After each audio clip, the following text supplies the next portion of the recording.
Thank you. I was going to wear polka dots too. It's Kathleen. Kathleen's not I here. know Laura's done that too. Remember, we've shown up in the I same have a dress. blue one and I have a black one. So That's funny. I just wore the same thing I wore to work. I didn't have time to change. Here we go. Kathleen's not here, is she? Yes, who? Kathleen Lawler? I don't see her. I don't see her for invocation. Kathleen? Huh? I can do it. Yeah, I'll do it. I can So do you- it. I can do it too. Okay, go for it. Okay. Welcome, everybody. The council chamber is open to the public at 100% capacity. Invocation tonight will be done. Kathleen's not here, so I'll be doing the invocation, and then following a pledge of allegiance. Please bow your head. Lord, we thank you for having us here tonight, gathering us here. Lord, we pray that you keep us all safe, healthy in our great town of Kingsburg. We thank you, Lord, for the blessings you give us each day, our health of our family. We pray, Lord, that you always keep safe all our citizens, especially our first responders, police, fire. Lord, we pray tonight that you come be with us, give us strength, give us wisdom to make good decisions for the city. And let us always remember, Lord, that if we put you first in our lives, things will be good. Amen. Amen. Ready? Salute. I pledge allegiance to the flag of the United States of America and to the republic for which it stands, one nation, under God, indivisible, with liberty and justice for all. Okay, I'd like to call this meeting to order tonight for Tuesday, May 31st, 2022. Madam Clerk, could you please take roll call? I'm here. Here. Here. Here. Next, approve the agenda. I'll make that motion. I'll second. All in favor? Aye. I. Aye. Any opposed? Okay, motion passes. Next on our agenda, we have a presentation tonight. 3.1, the 2022 California Interscholastic Federation Scholar Athlete of the Year, Kira Wilson. Kira, could you please come up to the podium? Yeah.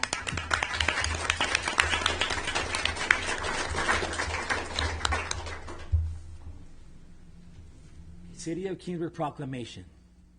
Whereas the CIF awards 2 high school seniors out of over 800,000 student athletes in the state of California as Scholar Athletes of the Year. And whereas Kingsburg High senior Kira Wilson was selected as the 2022 California Interscholastic Federation Scholar Athlete of the Year. And whereas Miss Wilson is a 3-sport athlete in water polo, soccer, and swimming. She has been involved in student government, serving as student body treasurer and junior class president. Is a member of the jazz band, math club, key club, marching band, and link crew leaders. She also served as an assistant coach with SeaWorld's recreational swim over the years and currently is employed as a lifeguard for the city of Kingsburg. And whereas the city council wishes to commend Kira Wilson for exceeding the standards with hard work and dedication in scholastics and athletics, as well as your community awareness and volunteerism. Miss Wilson's hard work is to be commended that positively represents the city of Kingsburg and the Kingsburg High School. And whereas now, therefore, it be proclaimed that the City Council of the City of Kingsburg hereby expresses gratitude and congratulations to the 2022 California Interscholastic Federation Scholar Athlete of the Year, Shira Wilson for her high standards of excellence and wishes her the best of luck in her bright future. Thank you.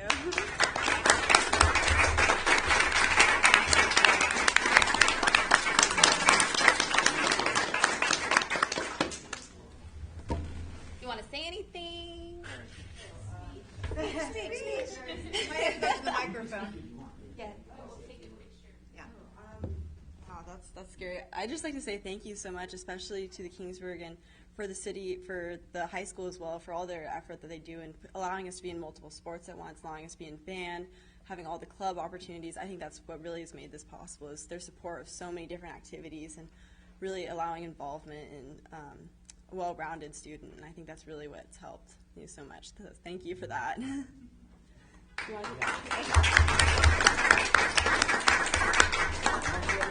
I know your parents, they used to coach with Nancy. They're a big part of your, all your success. Thanks. I'll go first.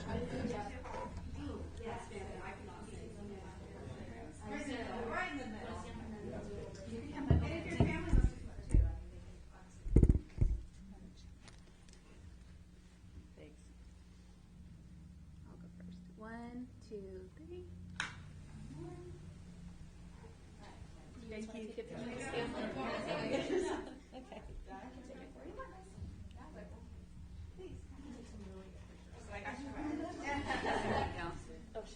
No, you're fine.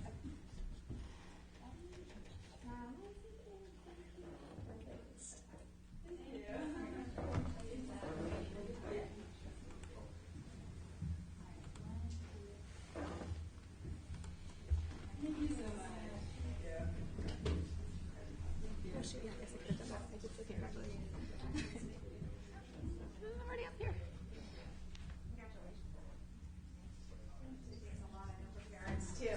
Do all that work and everything. I already made my way up here. Like,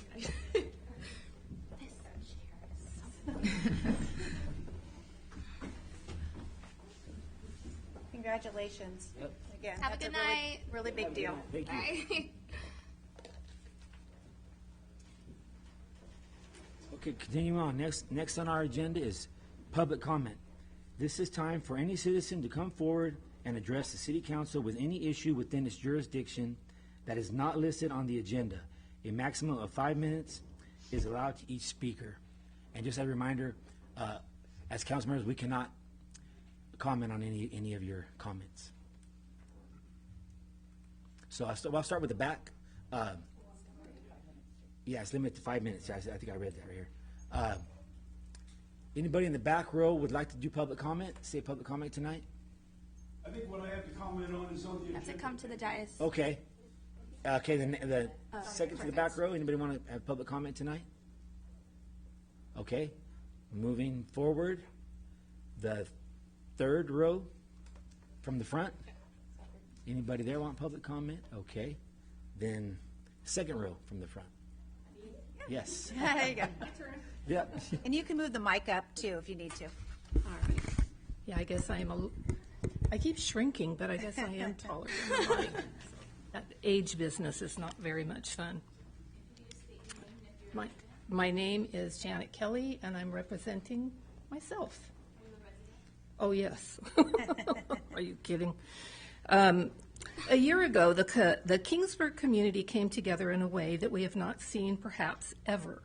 The community gathered to stand against a resolution put before the city that would formally recognize June as Gay Pride Month, and the city would fly the rainbow flag at City Hall. It was, and still is, our position that the recognition of any particular lifestyle must require the recognition of all particular lifestyles, and furthermore, is not part of the business of our city council. The city council is charged with the governance of the community, and that is where the duties must remain. The city council must not be placed in a position where they are tasked with choosing who or what to recognize or accommodate, for that will surely lead to a more fragmented and divisive community. Ultimately, it is the sworn duty of each city council person to represent their constituency. That evening, after lengthy public comment And we must say the City Council did an admirable job of allowing each and every person that wished to speak the opportunity to do so. The resolution put forth by Councilperson Hurtado died on the floor for lack of a second. The City Council members heard all their constituencies and represented them appropriately. After all, our City Council is in place to serve the people, not just a particularly loud group of people, but all the people. This was a classic example of how our republic is designed to function. Following the abandonment of the resolution, Ms. Hurtado went on to initiate and pay for a pride celebration at one of our community parks. The event appeared cordial and civil, and there was none of the hate, bigotry, or vitriol that the pride resolution proponents spoke of being present within the Kingsburg community. That alone should have made it plainly clear that our community harbors no ill will towards any lifestyle, but we maintain it is not part of the duty of our government. This is where the story should end. However, some folks are either unable to comprehend or unwilling to accept that we do not and will not be forced to agree with their beliefs. It is these bullies that continue to browbeat the citizens of our community with threats and defamatory remarks, half-truths, outright lies, and misrepresentations in order to attempt to sway the public opinion in their favor. The citizens of our community do not have to sit silently and accept the rhetoric being spewed forth by these hateful individuals. Unfortunately, it appears these people believe by bullying, intimidating, or canceling our citizenry into acquiescing to their values and beliefs, they will somehow exorcise their demons and cleanse their souls of whatever trauma they believe is responsible for these reprehensible actions.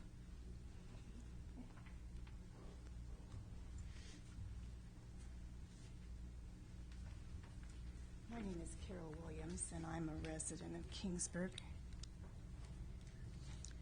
Continuing on where Janet left off. Move your microphone down just a little bit so we can hear you better. There, thank you. One such example of this behavior occurred during the public comment at the Kingsburg City Council meeting on May 19 of this year, where we heard a plethora of false accusations and ridiculous assumptions based on nothing more than opinion, yet declared to be fact. Let's take a look. The representation of public commentary regarding the Gay Pride resolution being a 4-hour nightmare should be the first indicator that the speaker had no interest in what the community had to say. This is the foundation of our right to free speech, for our elected representatives to hear the will of the people so that they may make informed decisions on behalf of their respective constituencies. This is a basic tenet of our chosen form of government. Number 2, the argument about the homeless situation is ill-informed as well. Currently, there are operations underway amongst the churches and citizens of Kingsburg to determine some solutions to the growing homelessness issue. Yes, our community can do things without government involvement. Number 3, the claim that 58,000 youth will see a loss of necessary and life-saving medical care as a result of the 200 anti-LGBTQ bills introduced in nearly 40 states is slanted and misinforming at best. The medical care to which the Williams Institute refers to and the speaker touted as life-saving is more specifically gender-affirming care. Gender-affirming care, as defined by the World Health Organization, encompasses a range of social, psychological, behavioral, and medical interventions designed to support and affirm an individual's gender identity when it conflicts with the gender they were assigned at birth. Further, this type of medical treatment also includes the use of hormones to delay puberty and promote physical development that is inconsistent with a child's gender identity, per the Williams Institute. We most definitely question this sort of care being classified as life-saving when compared to the legal definition of life-saving care as treatment that, based on reasonable medical judgment, sustains the life of a patient and without which the patient will die. Anyone can plainly see this claim was intended to be sensational without any substance.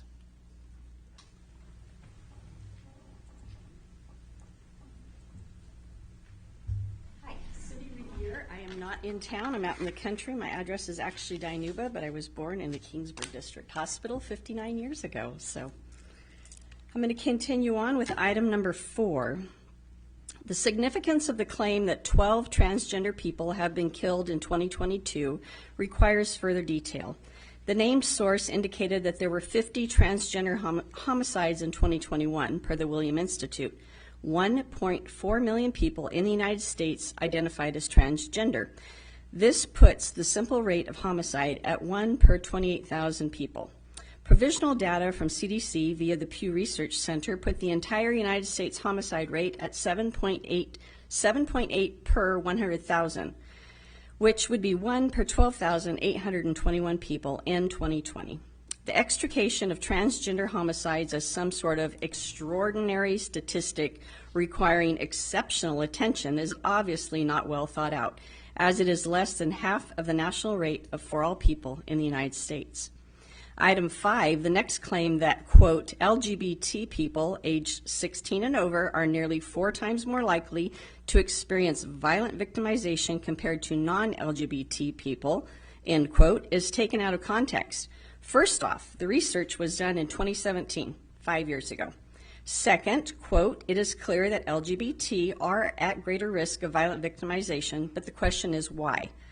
Said lead author Andrew R. Flores, affiliated scholar at, again, the Williams Institute. Quote, one plausible cause is anti-LGBT prejudice at home, at work, or at school, which would make LGBT people particularly vulnerable to victimization in numerous areas of their everyday life, end quote. There is zero evidence indicating the source of the violence. It could be others within the LGBT community, could be religious zealots, it could be alien abductions. In other words, there's no solid standing as to why the phenomenon exists. And my final point would be item 6. The statement was made that the, quote, our marginalized community members, meaning the LGBTQ community, were told the sensitivities of a prioritized group within the same community were of far greater importance than their public existence, end quote. When referring to the fact that the community of Kingsburg made their wishes known to their elected representatives and those representatives did their job, the City Council was going to remain dedicated, as they should, to their obligations of governance without getting involved in the personal lives of the community. The fact that the community came out in greater numbers than ever anticipated conveyed those facts clearly. The claim that the collection of citizens that came out to voice their opinion as, may I quote him, bigots, clearly defines the claimant as just that. For there were citizens of every race, color, creed, and sexual orientation there to support the defeat of Hurtado's resolution. There were at least 3 members of the LGBTQ community that spoke strongly against the adoption of the resolution. Yet our friend chose to ignore or perhaps marginalize them specifically because they do not fit his decidedly warped narrative of events that day. The use of the terms, quote, white supremacy and, quote, fascism are nothing more than indicative of his elementary fascination with anarchist colloquialisms. For they are certainly not descriptive of the Kingsburg community that was standing on Draper Street that Wednesday evening. Yes, there were in fact members of Proud Boys outside City Hall, and he asked just tonight if they were here. They're not. But there were also heard rumors of BLM out there as well. We live in the United States. As a free people, we obviously do not have gates or a moat or even a drawbridge around our city.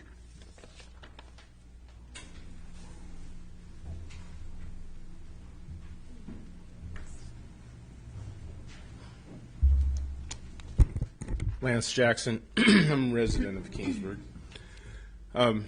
Finally, we get to the end of the diatribe. The orator is right about one thing. This entire chapter of our city's history was never about a flag. It was about the duty of our elected government to maintain focus on the governance of the community. Oh, and yet another omission of fact. There was never any fear about any event taking place. If the earlier claims about all the bigots, fascists, and white supremacists were present on that fateful evening were truthful, how on earth could the Pride event later that month ever happened? The idea that our community must declare any month in the name of a particular lifestyle based on the bullying behavior of some unfortunate souls is shameful. That any citizen of the United States is just that, a citizen of the United States, and is, by law, afforded equal and just treatment under the laws of our great country. To usurp or dilute those words by elevating or abasing any particular group of citizens should be an affront to us all. Thank you.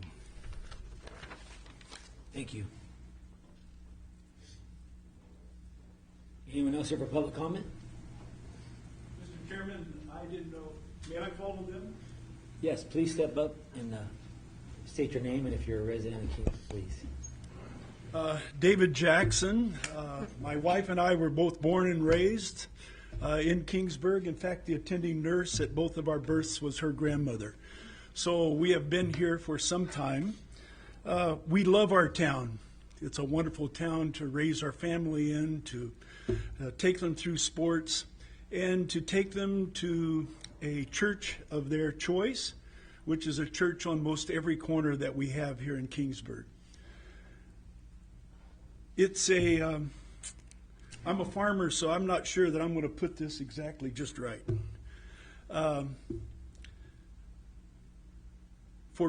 For people to come here, let me say this.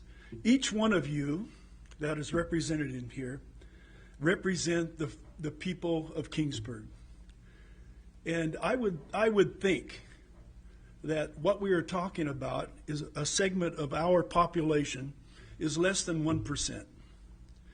And I believe that 99% of the people of Kingsburg do not believe in bowing down to a flag of an abomination to the Lord, the creation of man and woman and what they are for and what they are created for.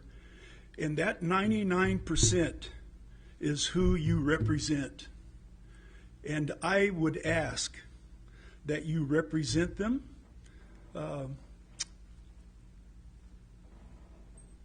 not for the 1%, but for all of them. Thank you, Dave. Anybody else for public comment?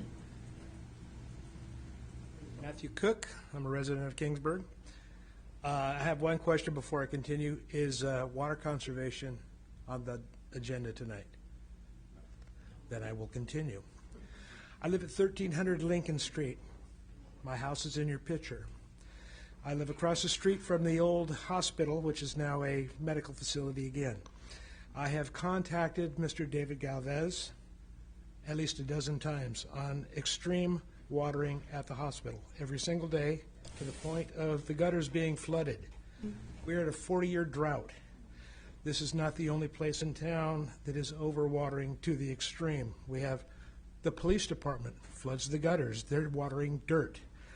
The park directly across from me, the pumping station, the triangular small park that no one uses, waters 3, 4, 5 times a week to the point of flooding the gutters. I follow the watering rules. I'm adamant on following the watering rules. My grass is dying. Oh well. I need to drink. I need to bathe. I could care less if I have green grass. We have the high school. They have their own well. Yet their water is coming from the same aquifer that everybody else's water is coming from. The new church, built on the old Del Monte spot, they have their own well and the most gorgeous grass you've ever seen in your life.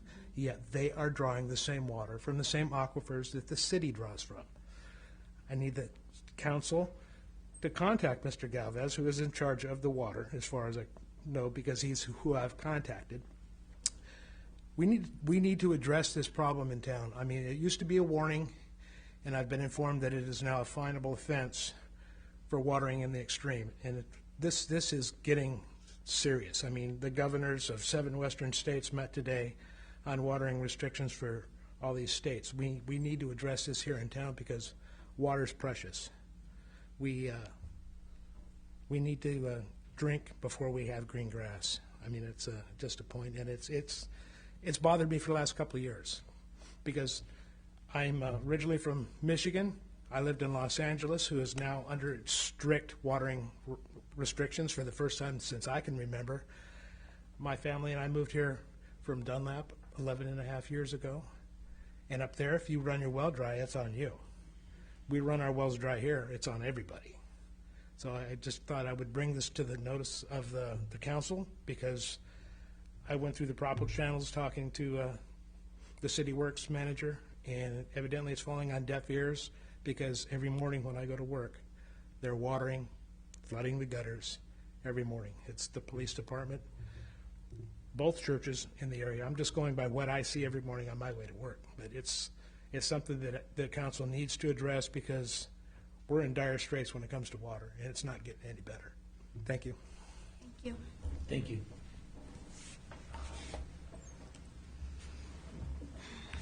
Anyone else like to have public comment tonight? I thank everybody for their comments.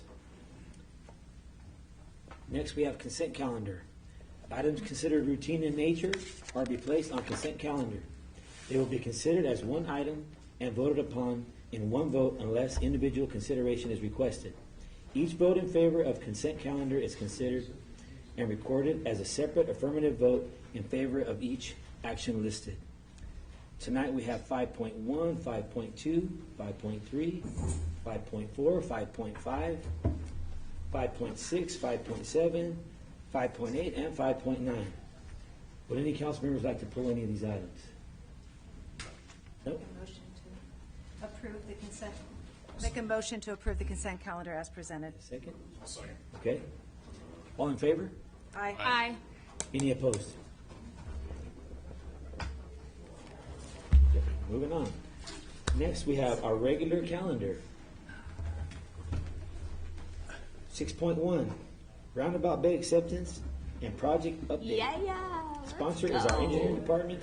Presentation is City Engineer Dave Peters. Yes. Hi, good evening. Here tonight to give you a little bit of a refresher on this project and then ask you to consider award of the construction contract. So, as you may remember, this project is to construct a roundabout at the intersection of Bethel and Sierra Streets on the western side of our city. In previous discussions about this project, there was a point in time where half of the project was going to be in the county, but just wanted to kind of remind the council that there was an annexation done, so the entire project limits is now in the city, so the entire project is a city project. A little bit on the timeline. Back in late 2016, we were awarded the grant. We waited about a year to get the funds programmed, worked on preliminary design right away and utility coordination for a little bit over a year. Completed the environmental document back in 2020, and then completed the final design, acquired several pieces of right-of-way. That's previous action that council. And then we've recently completed some utility relocations, moved some poles and some boxes and stuff to make the construction, to get the construction ready. In March, we received authorization for the construction phase. Back in April, we bid it, and we've got bids now, and so I'm here tonight to ask you to consider award of the contract. Just a little bit about the project. This is one of the sheets from the construction set that probably best represents what we're going to construct. I did want to point out that it's a single lane roundabout, so it's not going to be, 2 lanes going in, 2 circular. It's a real simple roundabout, 1 entry lane, 1 circulating lane, 1 exit lane on each approach. And the other feature that's important is the inscribed diameter. So that's the dimension from this curve to this curve across the roundabout it's large enough to easily accommodate, your large interstate trucks. So this, we've built a roundabout similar to this in other communities around here with zero problems for big trucks. So we're very confident that those trucks will be able to go through and maneuver through here very easily. There's also a reinforced concrete truck apron in the center island. So as the trucks go around the roundabout, they can actually mount those back tires up on that apron if they need to get around. So we're very confident that this is going to serve all users very well. This is a little flyover video, just kind of give you an idea of what it will look like when it's done. So that's the fire station. Where's my house? in one of the quadrants. So it should be a very nice gateway transportation facility as you enter our town. It will definitely slow traffic down as they come into town. It's replacing a four-way stop-controlled intersection that historically has had lots of problems, lots of accidents, which is why we got the Highway Safety Improvement Program grant to construct this facility.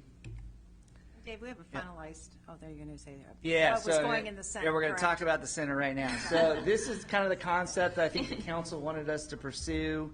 We've done that. We incorporated this design into the construction set, and so there's perimeter landscaping in the center island, and then the coffee pot, kind of mini coffee pot monument in the middle. It's all designed to break away. It's made out of the pot itself. It will be constructed out of curved plywood.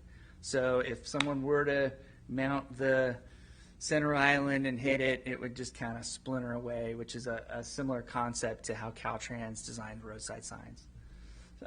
This was put into the bid as an ad alternate, so you have the option to award it or to exclude it.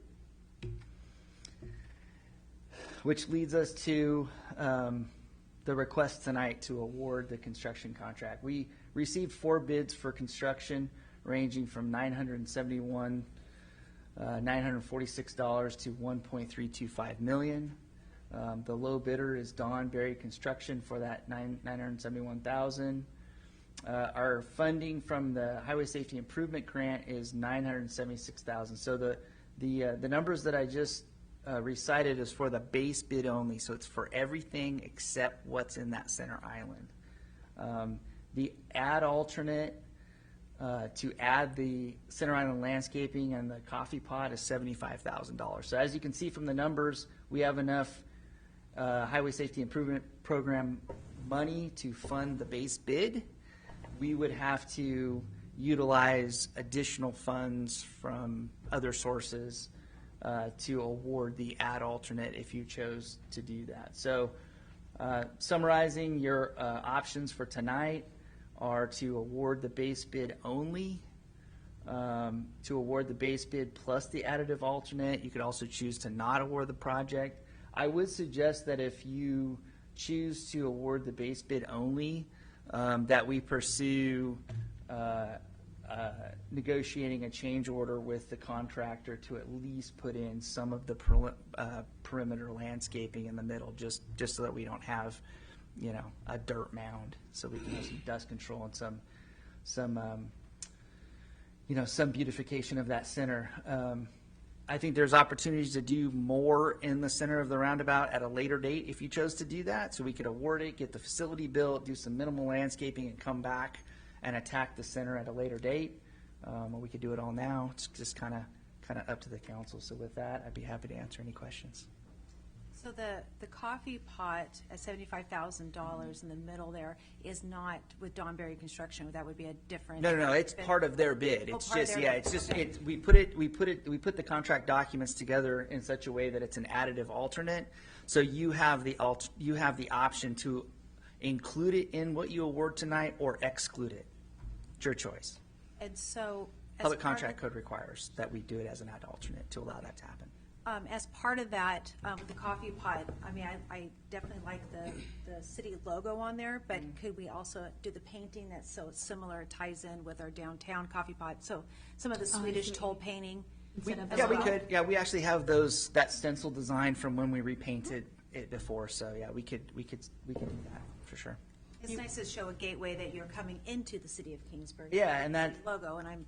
Yeah. So you want both? Like I just like to add design some and- more of the Swedish toll painting. Yeah, we can do that. Yeah.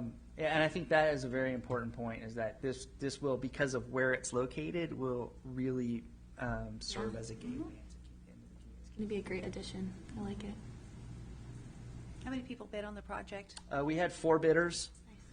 Yeah, so we got a good number of bids. You know, as the amount of projects go up, the number of bidders typically goes down because you start getting into larger firms that are comfortable with those size projects. But we're very familiar with Don Berry Construction. They're doing a couple other projects here. They've done a lot of projects for us in Kingsburg and in other communities as well. We have a lot of confidence in them. And then the other thing is just for the record, so people understand that we've been talking about this for a long time, and we did reach out to the different packing houses. We have. So they understand what's going on, what's going to go in there, to make sure that we have, the right setup for it, that it can handle all our trucks, because we do get a lot of trucking through that area. Right. And so this has been discussed with them and others, and had them go even look in Reedley and It some other has, places. you've yeah, done and we've that. provided them references for other communities that have done this. So yeah, that outreach has definitely happened.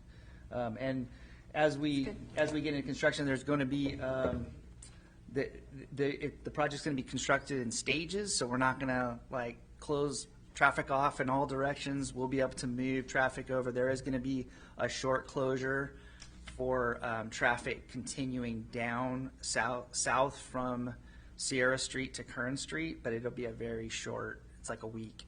It's just we can't finish the construction without that. But it's not like you'll come off the freeway and get to Sierra Street and then have to turn back around. I mean, we're accommodating that traffic throughout the project, but there'll be a lot of communication with neighbors and outreach during construction to let people know that hey, the stages are changing, the traffic control is changing. So.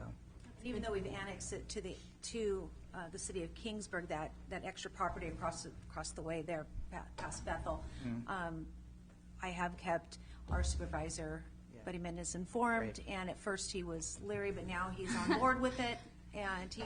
I think more people are getting more comfortable with them, especially the trucking community, who I think did have some initial apprehension, but I think they're starting to change their mind a little bit. I think his main thing was communication with the other trucking companies, Right. packing houses, and once he heard that and heard they were on board, that was good.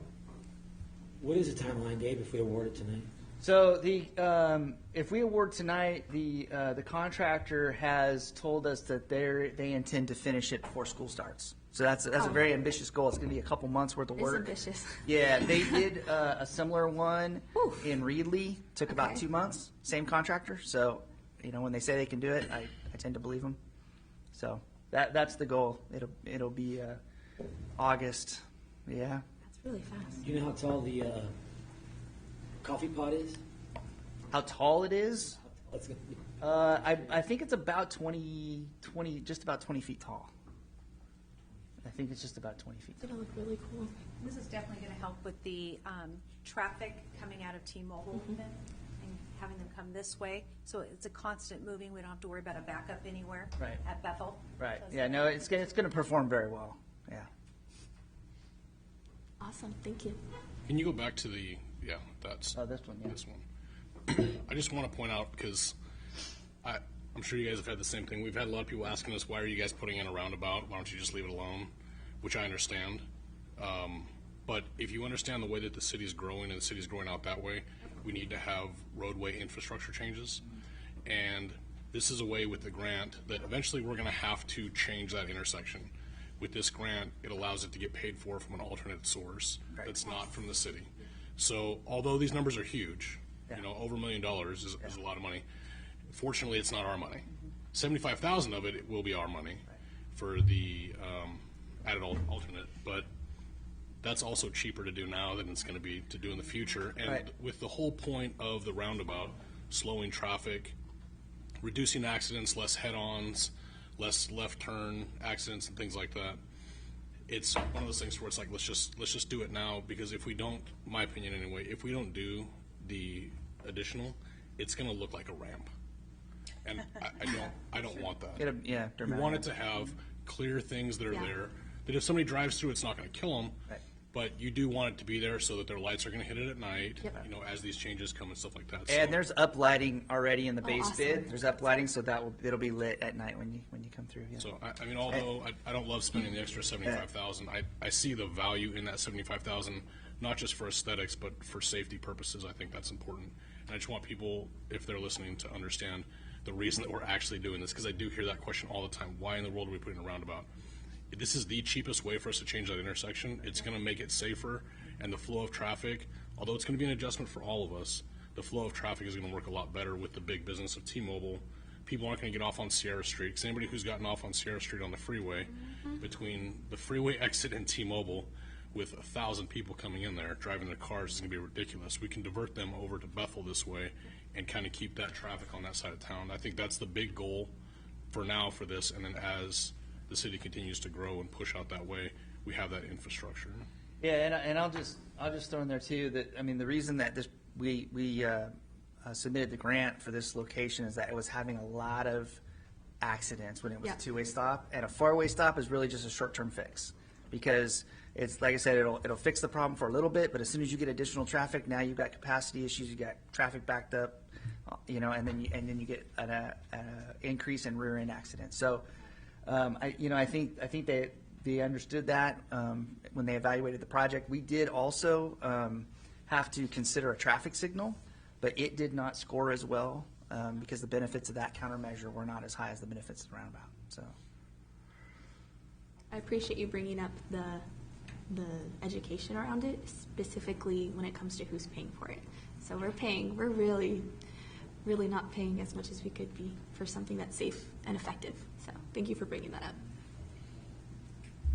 Okay. More council discussion? Nope.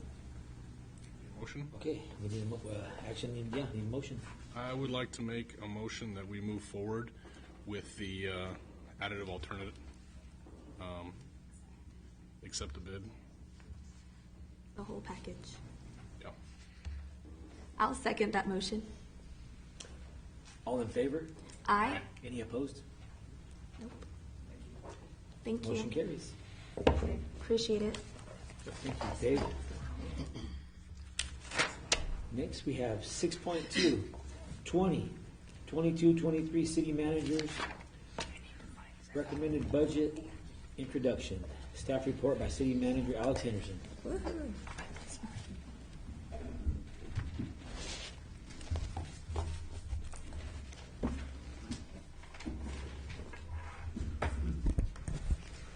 Good evening, Mayor Pro Tem, Good evening. members of council. So, made it. We're here. Working on the fiscal year 2022-2023 budget over the last several months, obviously, kind of breaking it apart in pieces, and you each have heard a little bit of that through each of the meetings. So tonight I'm going to go through a little bit of a recap of what's happened this year, and then talk a little bit about the upcoming year as well. Just as a reminder, obviously tonight is the first introduction, and the public hearing itself for your official approval consideration will occur at our next meeting in June. Just a brief background.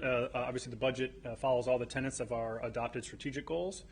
We have 6 of them there: ensure financial stability, improve public safety, provide recreational opportunities for all ages, improve community communication, increase retail opportunities, and promote sustainable development. So again, just a quick recap on this year. If you recall, last year, obviously, we talked about this a little bit. We adopted, I guess what I call sort of a skinny, conservative budget, as we weren't quite sure yet what was happening with COVID. So just some updates about where we're at now is right now our property taxes are in line with our original projections, but a couple of our what can be more volatile receipts, sales tax and TOT, have actually come in higher than we projected. We've a lot of the fees that we collect related to commercial development have remained steady as well. And so the good news there is that from the general funds perspective, our revenues are outpacing expenditures by roughly $800,000. So again, there's a little bit of an explanation on the right-hand side of this slide there that just talks a little bit about some of the reasons for that, based upon our original budgeting. Expenditures of note, for the most part, all of our expenditures are trending in line with where we had it. We were not anticipating, excuse me, that's a different slide. This is it. So we were not originally anticipating a transfer out of our some funds to the fire department, but we had to expend more because of some of those FEMA operations that we had, and we just haven't gotten those reimbursements back. So that's just a timing component. So general fund was in a position to support that transfer, and so once those FEMA dollars come back in, then we'll return those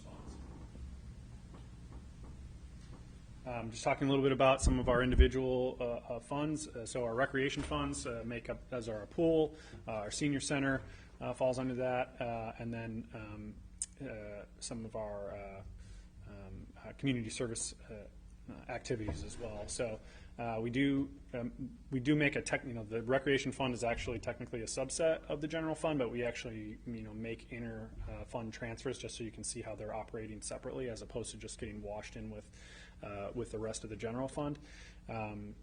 One of the big things, obviously, that we see each year is, that we've been talking about since COVID is, what we've done at the senior center, because we have not had a FM AAA contract that is set to come back in July of this year, but everything has been supported, doing all the meals either through volunteers or through our city employees. Some of the expenditures of note, we did have wage increases just because of the minimum wage increase via state law. But then some of our costs related to the pool are split 50-50 through a JPA that we have with the high school, so we can cover some of those. Special revenue funds, so we have two separate special revenue funds. We have those related to local transportation, so those are the dollars that we spend to do all of our road repair work. We have not used general fund dollars to do any of that, so we use local transportation fund, Measure C funds, which comes from the county, and also gas tax dollars. So every time you go to fill up your tank, there's a portion of that gas tax that gets returned to us. So you can look on the right-hand side here, and you'll see some of the projects that were completed using the special funds for local transportation. Again, all of those related to road maintenance or road repairs, but then also some of those pedestrian improvements as well. So a lot of our sidewalk work and things like that are currently underway also fall into those. Enterprise funds. So we have 3 enterprise funds. Enterprise funds are business-like in nature. So our water fund, our solid waste fund, and our ambulance and fire fund. All of our water sales are forecasted in line with original budgeting. We've talked obviously at some length with our solid waste running in deficit, and we're projecting that still now. So obviously with the Prop 218 out there, and then the hopeful passage of that will help get that fund back into more into the positive and offsetting those costs. There are also some, no penalty charges in our water fund that we usually collect. So because of some of those COVID restrictions, we were not collecting those as normal, although those have come back now towards the later part of this year with some of those restrictions going away.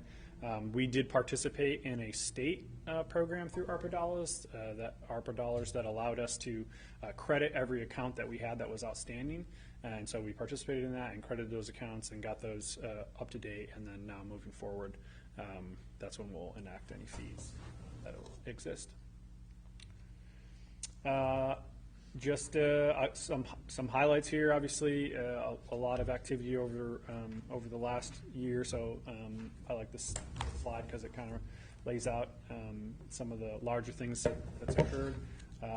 So we've processed about 800 permits this year and over $56 million in total valuation. And obviously that doesn't include,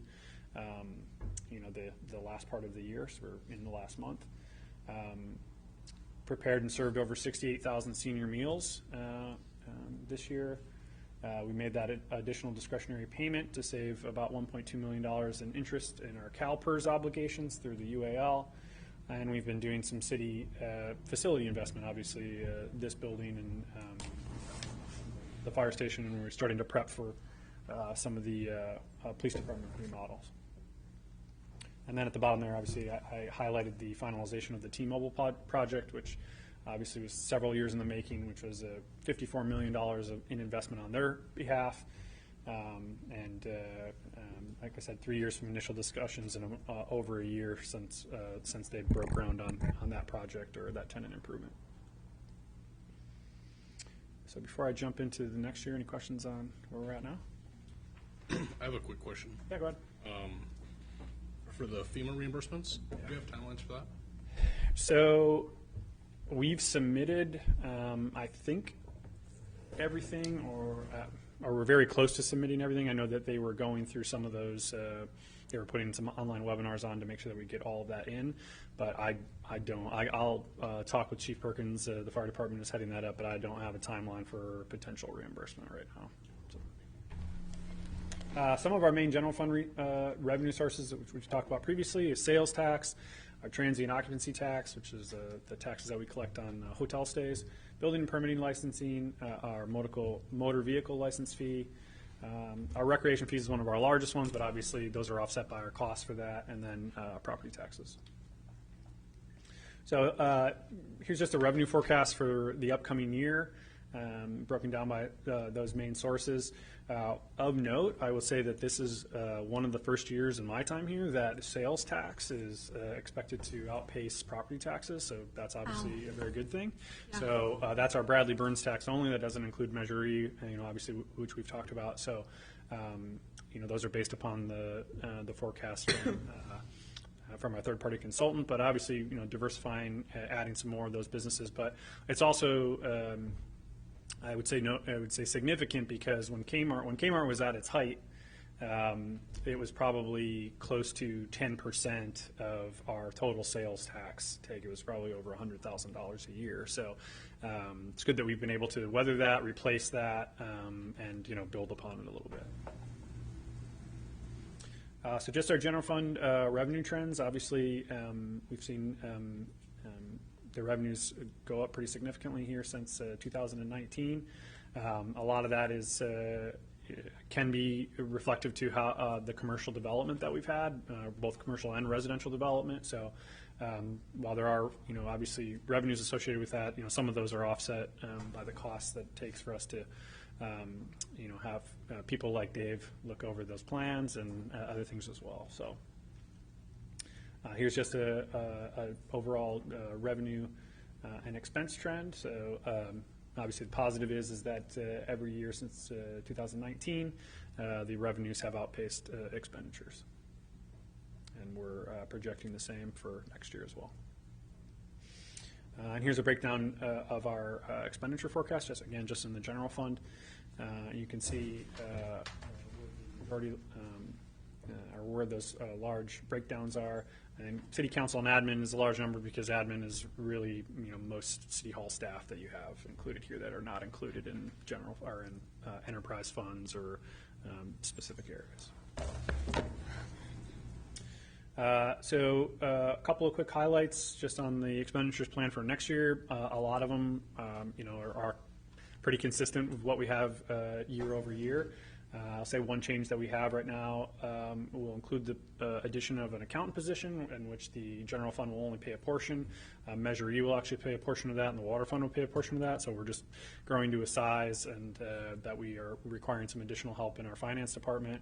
The addition of our CFDs, our capital facilities districts, are starting to put some more pressure on that too. So we have to be able to account for those funds and make sure that they're being spent in the way that we've indicated we would when we adopted those districts. Planning and development includes the full-time community development director position, which we've had for a handful of months now. And then we do have some consultant services, obviously Dave's office, and so we have an ADA specialist that we'll bring in on certain projects as well to make sure that when we're reviewing those particular projects. They're included. And then again, like we talked about with community services, we do provide a transfer to both the pool and the senior center to help fund those operations because the fees that we collect do not offset those costs. And I mentioned previously that our FM AAA contract is set to come back after a 2+ year layoff from COVID, so that will start on July 1. So. Police department maintains the existing general fund positions. So there's 17 general fund positions. There's 14 positions in Measure E. So the police department has 31 total positions, 27 sworn, and 4 non-sworn positions. Each include the MOU increases that were negotiated for those respective all 3 of them, but not all of them are in the general fund. We do have some capital expenditures included, which we discussed at a previous council meeting, and same for Public Works. And then each department, so we do a cost, Alma does a cost allocation process where we have some internal accounts where everybody is paying their fair share for workers' compensation and insurance. Again, we're projecting right now some of our revenues in the recreation departments will return to pre-COVID levels. Even some of the revenues were high during COVID, but just because the seasons were longer, because the schools weren't using it, so we'll go back to our normal season, our normal splits with the school. And we do have some capital outlay planned for the pool. So there's some fence repair that's required. And there's a shade replacement. That shade is the city side of shade replacement. It's not on the stadium.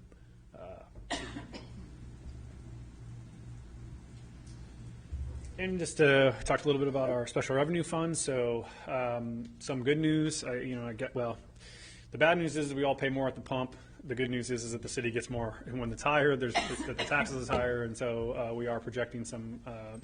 Higher increases in those funds, and then the projects that you'll see there on the right-hand side that we have planned. So we talked a little bit about this at our last meeting, I believe, and so there's some work on 18th Avenue, on 22nd, 10th, and then we have a large striping project. We'll continue with our sidewalk repair, and we are planning right now to do some renovations to each of the downtown parking lots. So. We have the one behind the library, the one that's kind of behind City Hall, Casaros, and then the one that's behind Los Pepes and Model Drug 2. The other special revenue is Measure E, so it's public safety tax, and we had a particular report on this previously, but just to talk about this again, we've got projecting about $2.6 million next year. The Measure E Oversight Committee, they look at the budget, but their role is to affirm compliance with the voter initiative. It does maintain a 20% fund balance, and then we are adding a few more positions, 2 new KPD positions starting July 1, some vehicles like we talked about, and then. Both facilities, both the fire station and police department, will have some remodeling done.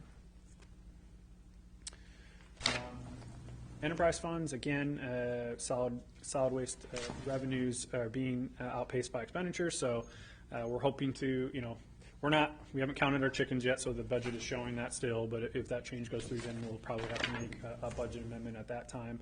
We are anticipating a one-time extra payment in the IGT program, which is a good thing from the Fire and Ambulance Fund. So IGT is the program where, a lot of the ambulance revenue is based upon the payer mix. So if you have private insurance, then you get full payment. If you have Medi-Cal, Medicare, we only get a portion of that. But of that portion that we don't collect, we can submit to the federal government for additional reimbursement. And so they have a timing change on their part where they used to do it in 18-month, sort of rolling 18 months, but now they're going to try and get on a calendar year schedule. So there's an additional 6-month amount that we'll get based upon that timing change, and it'll happen once, and then it'll go back to a calendar year annual cycle. On the water department, we do have our GSA contribution included. We have our unfunded accrued liability amount in there as well, and then we are doing some hydrant replacement, which is a partnership between both the water department and the fire department in those needed areas, and we do have funds in there to continue the turf replacement program. So as everyone was talking about tonight about the need to cut down on water, we're gonna continue with that. Alex, on the GSA contribution, is that one time a year or twice a year? Yeah, I was thinking it's once I know the number, but I think it happens one time a year. Yeah.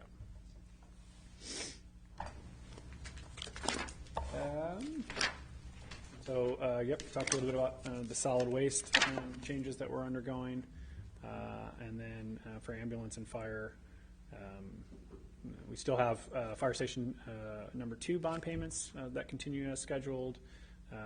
And then the IGT, the program itself works where you have to send them money and then they send you more money back. So it's worked. We've had it done in the past, but it's an interesting program. So we talked a little bit about just some of the other funds that we have. They're smaller, but still important. So we obviously maintain our development impact fees. Which are collected on all new development. There is some new legislation about when we have to update our Nexus plan. I originally thought it was every 5 years. It's every 8 years, so we do have a little bit of time left on our Nexus plan before that has to be updated. Our finance authority includes our bond obligation, our debt obligations, and we do have thankfully very low debt, but it does include some of that. And then our landscape and lighting in our community facilities districts operate similarly, but they are, the CFD covers more things. So landscape and lighting is exactly what you think it is. It's maintenance and painting the lights, the street lights, whereas CFD can cover all that, and then can also be used for police and fire and general administration, because oftentimes those wages and benefits outpace the growth of property taxes, which was obviously the original way that municipalities collected those funds and paid for that. So all of our new subdivisions stemming from 2017 pay are required as a condition of approval to participate in the CFDs. So, and then actually even with the Summerlin project that was in Tulare County, we required them to institute a CFD in Tulare County. And it was actually the first one that Tulare County had ever done. So we're collecting revenues in that subdivision as well, but we're also responsible for everything in that subdivision. So we were going to maintain the parks and street lights, and when the roads need to be repaved, it'll be the city's responsibility to do that.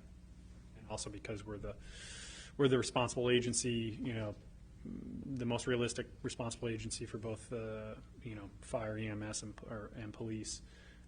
There's a portion that we get for that as well. So we talked about this a little bit, but just some of our capital improvement projects. We usually have a relatively ambitious list. I think it's close to 60 projects this year and close to $10 million. So just a handful of examples there. Some of them I've talked a little bit about already. Obviously at the top, we're looking to hopefully finalize the fiber optic broadband installation here over the next month or two. We are going to look to update. It's that time to update our 5-year strategic plan, so that's included as well. We've already undertaken our emergency operations plan by using a consultant, so that will be completed. I think September is the time for a little bit about that one. Chief Dady and Chief Perkins gave updates as well.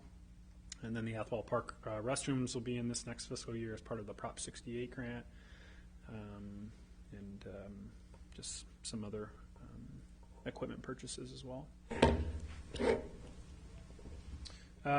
This is the slide.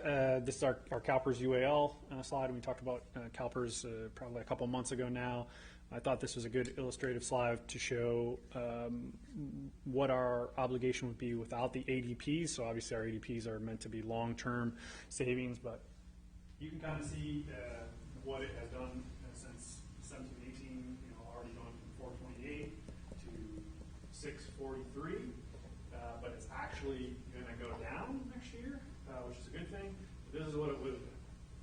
So it would have been to $715,000 next year. So already close to a $75,000-$80,000 savings just from some of the ADPs that we've made. Obviously, the fund has done a little bit better, but this doesn't even take into consideration the 21% because that's in arrears. So we'll probably see that get better, and then based upon how it's going right now, in a couple of years, it'll get worse. So just good planning now, though, hopefully will help soften that burden when the time comes. And we've talked about, obviously, the way that we handle some of that is just using that surplus. So if it does pan out through the audit that we have an $800,000 surplus, then we waterfall a lot of those accounts into these three funds, and we bring them in as needed. We've used the UAL the most. We thought we were going to have to use the stabilization fund during COVID, but didn't turn out to be the case. And we have used the equipment reserve fund on a limited basis to help purchase some equipment, mostly for the general fund. And these are just the waterfall balances as they sit right now, or what we're anticipating at the end of fiscal year.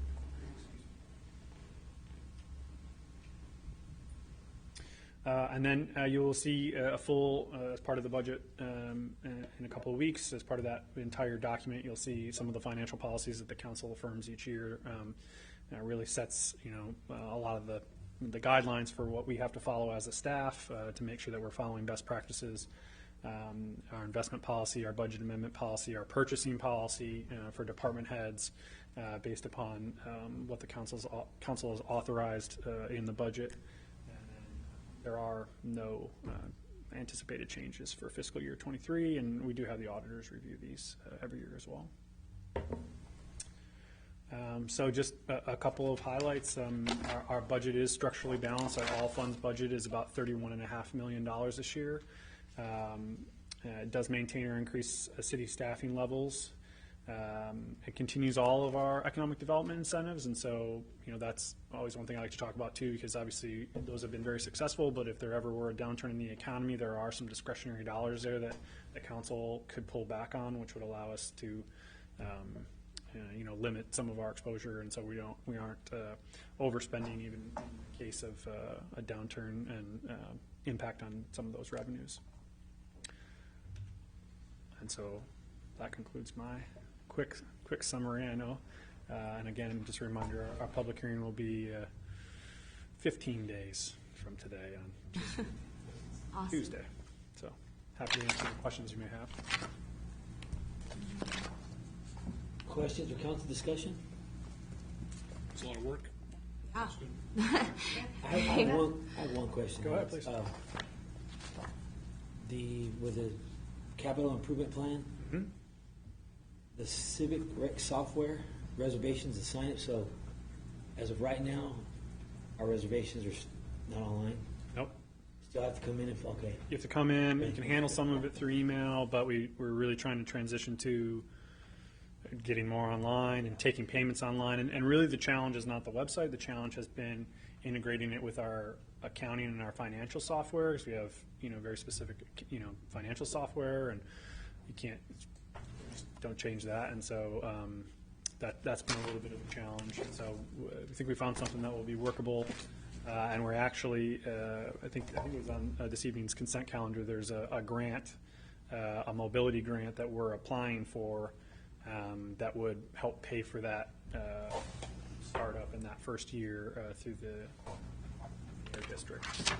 To prevent people from having to drive down here and sign up, you can do it online. We're applying for that, and that will be successful with that. Thank you. Anybody else? Okay. Thank you, Alex.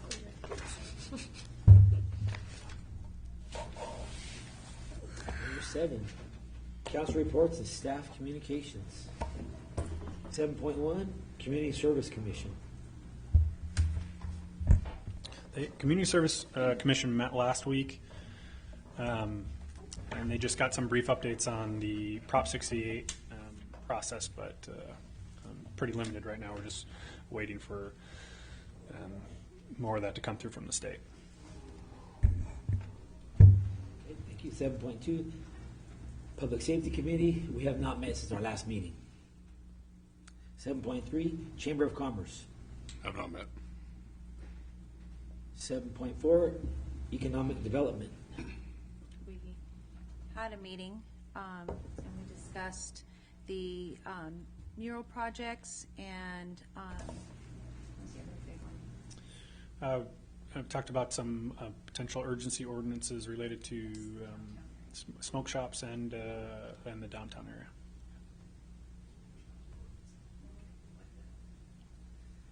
7.5, Finance Committee. Have not met. Just heard it. Yeah, Right. we did. You just heard it. We did a great job with the presentation a little bit ago. It's a pretty good recap right there. I think that was all the Short chair. one. The chairman did most of that work. Good work. 7.6, Planning Commission. Planning Commission hasn't met since your last meeting. That'll be in future agenda items, but they did in May consider allocations for new housing, so that will come to the council on the 15th. Where was that? Where were the allocations? They're both on the west side of Mendocino, north of Cam. Oh, yeah. I have a question. Remember that housing, apartments, the words are failing me right now, but the apartments that were coming in, and we had a lot of discussion back and forth around it. Where's the progress of that? Did I miss something? I think you're referencing the ones on 10th, right? So Yes. just north of Stroud. Yes, thank you. So they have all their entitlements, so it's in the developer's court. And so I don't know if they're trying Okay, to so sell it's it not, or, okay. but Didn't know. it's, yeah. 7.7, SKGSA. Nothing to report. 7.8, Downtown Business Improvement District. They put mine right next to each other. So the bid met this morning. They discussed the website and photos, as we do every meeting, trying to make sure that our website is up and running and looking good to get people here downtown. But we saw people here downtown at the Swedish Festival. We were all there. It was a lot of fun. And they just spoke of the successes that they saw at the event. I personally felt really good being out there. There were a lot of people, and it was nice to see everybody, and loved being dressed up with you guys on the fire trucks. So that was awesome. And the upcoming Kingsburg Eats event, and just talking about, things going on downtown. So, yeah, that's my report. Thank you. 7.9, Council of Governments. The main thing, the last meeting was we got an update from Measure C about whether or not it's going to be on the November ballot. There were a number of community-based organizations that had called in to discuss their concerns of putting it on that ballot in November. So there'll be more discussion. I know the PAC's going to meet about it. So the next steps would be to go back through COG for approval, and then to the Board of Supervisors ultimately whether or not they're going to put it on the November ballot. That's the major thing of that. That's it. Thank you. 7.10, Council Member Reports. I kind of gave mine. I liked Yeah, being at the I Swedish already- Festival. That was a blast. And the Public Safety Awards as well. The Fresno Housing Authority, we had the Linnea ribbon cutting that we Nice. attended, and that was very nice. I think that not only is it a beautiful facility, I think they did a nice job with the ribbon cutting, but to have a partner with the Fresno Housing Authority, I think is because of what you see here at Marion Villas and now with Linnea, it's just another high-quality project that we have for our seniors, not only our low-income seniors, but then there are 10 market rate apartments there as well. So I've just been really impressed with that. The very next day, I was at the zoo for a press conference, again with the Fresno Housing Authority. We talked a little bit about the event the day before. They're going to be doing with the zoo, and they're going to be distributing 8,000 tickets, free tickets wow. for children and families throughout Fresno County. And of course, City of Kingsburg will be part of that, and they'll be distributed through the Fresno Housing Authority. And then I was able to work with the Fresno County Rural Transit Authority and Moses to provide transportation, because you may get a free ticket, but transportation can be an issue as well. Yeah. So we're working on with that. So people have to be there? People have to be there to get a ticket? No, they're gonna be distributed through the ride. Fresno Housing Authority. Oh, got it. Okay. Gotcha. And then if they need a ride, we can provide transportation Oh, as that's well. awesome. throughout Fresno County.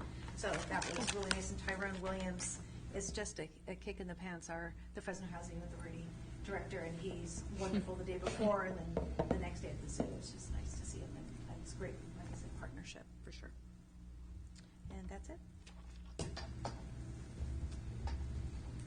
Nothing really, just the big thing was obviously the festival, but the Linnea Villa. There was one lady that just spoke that was from Kingsburg, grew up here, and is able to stay here because of that project. That was really important to me to hear that she probably wouldn't have been able to stay here in town had it not been for that. So it's a good project. Yes, it's bringing people in through the housing authority, but it's also keeping people that couldn't afford to stay here in town. It's affording them an opportunity. So I think that's why that project is really, I think, important to me. And a beautiful project. Yeah, it's beautiful. The home's beautiful. Yeah. Especially if they grew up here and they want to stay here. We've run into that a lot, where it gets too expensive for them to stay. If this is where they grew up, so Yeah. that's awesome. It's a great project. And thank you to the Chamber of Commerce, the Lions Club, city staff, and the Hess family, and all the countless volunteers for the Swedish Festival. This was a huge year this year. Absolutely. We got blessed with beautiful weather. We had a lot of people in the parade, and you saw the people downtown as well. So again, for the 56th annual Swedish Festival, it was very well done. 56, huh? Yeah, Wow. it was nice. Sure was. Yeah, for me, same thing. Swedish Festival turned out really good. I want to thank the Rotary Club for honoring my dad with 40 consecutive dollar horse trots. Wow, that's amazing. And A lot of shoes. it was fun. Yeah, it was fun just being with everybody. That's cool. And then Linnea Villas, it was good to go to the ribbon cutting, and I got to talk to some of my really good friends' parents live there, so it was nice, see them and talk with them there. That's all I have. 7-11 City Manager's Report. So there is an inclusion of what the State Water Board sent out last week, which was an emergency water conservation regulation. Specifics of it are to go to level 2. We've been in level 2 for several years. So, I would anticipate that if, things continue as they have in terms of urban water use that they're noting month to month, that there probably will be more of a mandate, something similar to what we faced in 2015 and 2016. We did go to, I think, right now we're in 3-day a week. We did go to 2-day a week during that time.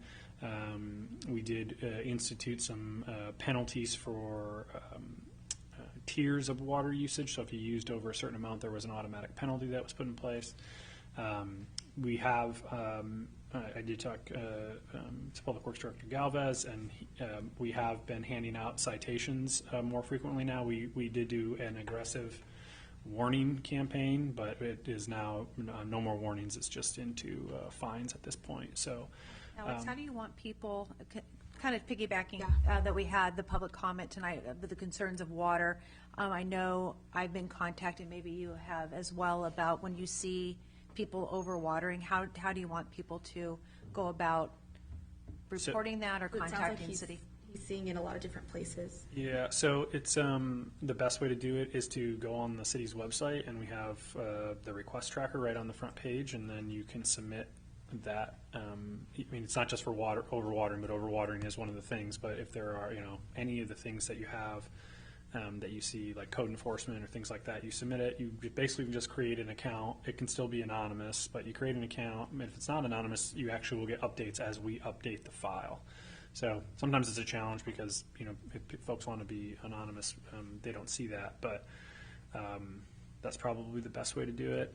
And does code enforcement handle that, or is our Public Works, or is the fire department who's handling all of that? So watering is mostly the water department, although code enforcement will assist if they're out and see it. Fire department is handling more of the weed abatement at this point, but it's sort of a joint effort, and having a specific having a specific location is most helpful.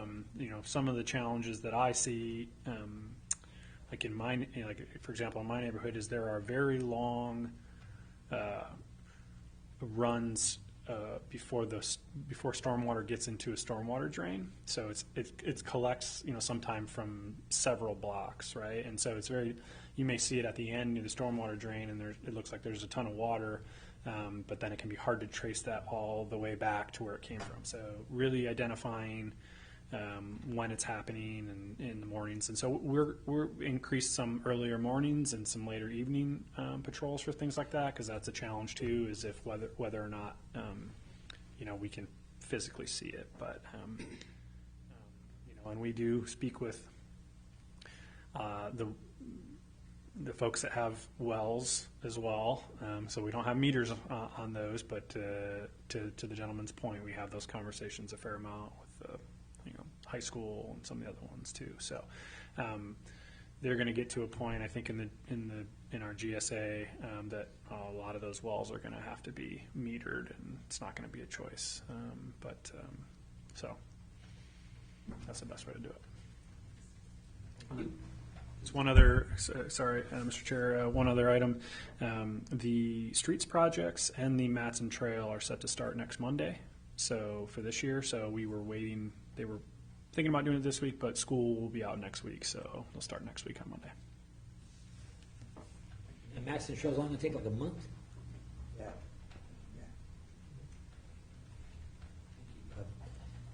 Item 8, future agenda items. I guess these are all public hearings. Landscape and Lighting Assessment, District Number 93-01, Fiscal Year 2022-23, Executive Budget, Annual Allocation, and Issuance of Residential Housing Units. Sponsors city staff. Those are all public hearings? So that's just more of a heads up for next meeting. Right, okay, thank you. Alrighty, item 9. The Kingsburg City Council adjourns out of regular calendar into closed session. We have 9.1, conference with real property negotiator.